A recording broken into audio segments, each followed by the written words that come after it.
మన హిందూ ధర్మశాస్త్రాల ప్రకారం మనకు 18 మహాపురాణాలు ఉన్నాయి. వీటిని వేదవ్యాస మహర్షి గారు రచించారు. అసలు పురాణం అంటే ఏంటి? పురాణం అంటే ఒక పాత కథే కాదు, మనిషి ఎలా జీవించాలో తెలిపే ఒక జీవన వేదం. ఈరోజు మనం వీడియోలో ఈ 18 పురాణాలు ఒక పేర్లు, ఆ పురాణం మనకి ఏం చెబుతుందో అనేది ఒక చిన్న లైన్లో తెలుసుకోబోతున్నాం. ప్లీజ్ దయచేసి వీడియోని స్కిప్ చేయకండి. నచ్చితే లైక్ చేయండి, సబ్స్క్రైబ్ చేయండి. మొదటిది బ్రహ్మపురాణం, సృష్టి గురించి, సూర్య భగవానుడి గురించి వివరిస్తుంది. రెండవది పద్మపురాణం, సృష్టికర్త బ్రహ్మదేవుడిని యొక్క వైభవం, పద్మగంధం మరియు భక్తి మార్గాలను తెలుపుతుంది. మూడవది విష్ణు పురాణం, శ్రీ మహావిష్ణువు యొక్క అవతారాలు, ధర్మరక్షణ మరియు భక్తి యొక్క శక్తిని వివరిస్తుంది. నాలుగవది శివపురాణం, శివుని యొక్క లీలలు, జ్యోతిర్లింగాల ప్రాముఖ్యత గురించి మనకి వివరిస్తుంది.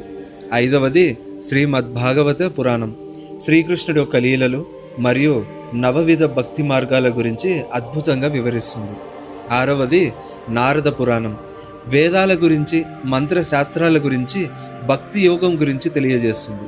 ఏడవది మార్కండేయ పురాణం, దేవి యొక్క మహత్యం అంటే దుర్గాదేవి గురించి మరియు ఇంద్రుడు, అగ్ని వంటి దేవతల ప్రాముఖ్యత తెలుపుతుంది. ఎనిమిదవది అగ్ని పురాణం, ఆయుర్వేదం గురించి, జ్యోతిష్యం, అలాగే శిల్పకళ, అలాగే సర్వ విద్యల సారాంశాన్ని ఒక నిఘంటువులా అందిస్తుంది. తొమ్మిదవది భవిష్య పురాణం, భవిష్యత్తులో జరగబోయే సంఘటనలు, కలియుగ రాజవంశాల గురించి మనకు ముందే వివరిస్తుంది.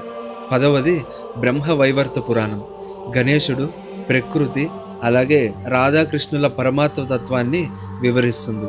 11వది లింగ పురాణం, శివలింగ రూప ఆవిర్భావం మరియు యోగ శాస్త్రం గురించి చెబుతుంది. 12వది వరాహ పురాణం, వరాహ అవతారం యొక్క విశేషాలు మరియు భూదేవిని రక్షించిన వృత్తాంతాన్ని వివరిస్తుంది. 13వది స్కంద పురాణం, ఇది అన్నిటికంటే పెద్దది.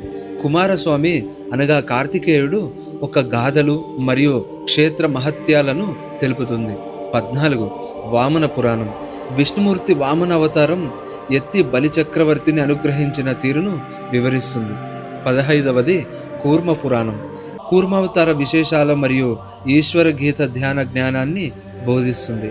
16వది మత్స్య పురాణం, ప్రళయకాలంలో వేదాలను రక్షించిన మత్స్యావతారం మరియు వాస్తుశాస్త్ర విశేషాలను తెలుపుతుంది.